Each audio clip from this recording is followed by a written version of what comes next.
Okay, welcome back. Okay, so how did you get along with the Ujjayi breath? Pretty interesting stuff, eh?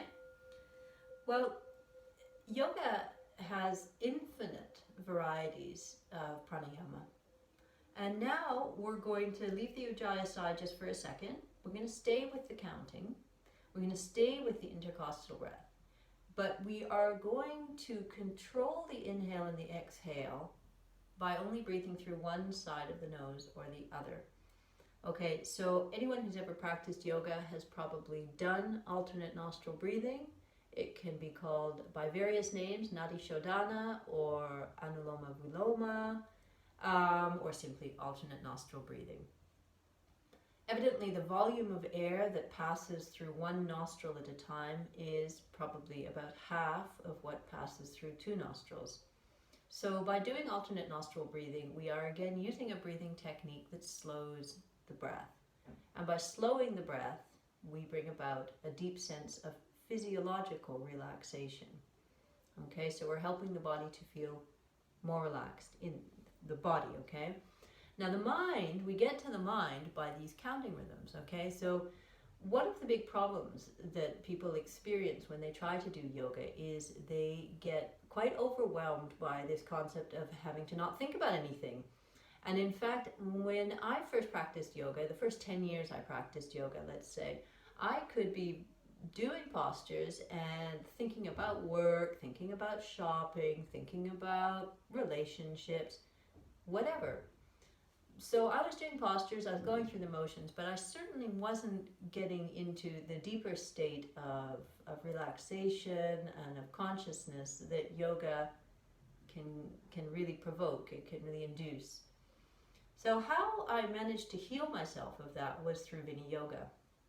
Vini Yoga uses a counting technique both in asana and in pranayama that is basically a distraction technique, okay? So your mind is completely engaged with what you're doing because you're counting, but what you're actually thinking about doesn't provoke any sort of emotional reaction, right? So like if I'm thinking about, for example, a failed relationship, I'm going to be feeling remorse or sadness or anger, and all of these emotions manifest on the body in what's called somatization. So, increased heart rate or increased body temperature or tense muscles, the release of adrenaline, all these sorts of things.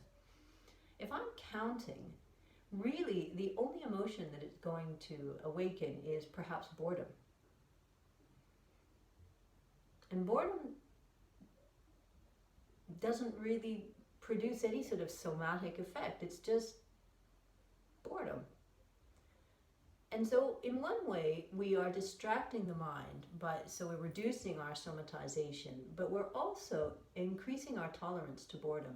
And actually, the ability to be bored is an art. I'm sure if I say that many of us have gotten into trouble, probably, when we've been avoiding boredom. You're home alone, you think, I'm bored alone, I'll go out to the bar and have a drink, and then, I don't need to finish that story for you. Watching TV, whatever. These are all things to evade boredom. Boredom is actually it's a jewel if we can manage to deal with it. So these counting techniques, they work on the body, they work on the mind, they work on the emotions. So what we're going to do is we're going to do this mudra. We're going to put the first two fingers in the third eye, and I recommend that you pull your hand down until you find the little sort of bony protuberance there, and then you've got like a little bit of a hook to hang on, so you're not actually using too much muscular strength. And do avoid the tendency to turn the head to the right. Use your right hand, please, unless you have a pathology in your arm, in which case, of course, use your other hand. Keep your elbow tracking into the center. Now what you're going to do is you're going to take your thumb and close off the right nostril, and you're going to do a breath on the left side.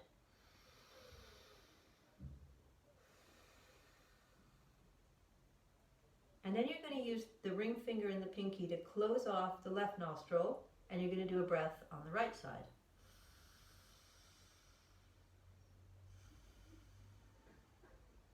And you go back to the left, plugging the right with the thumb.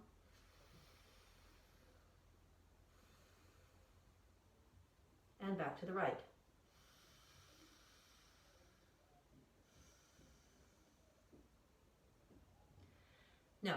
proviso, if there's anyone out there who's actually a yoga teacher or more experienced in yoga, you'll know that usually when Nadi Shodhana is taught, we inhale from one side, exhale from the other, inhale from one side and exhale from the other.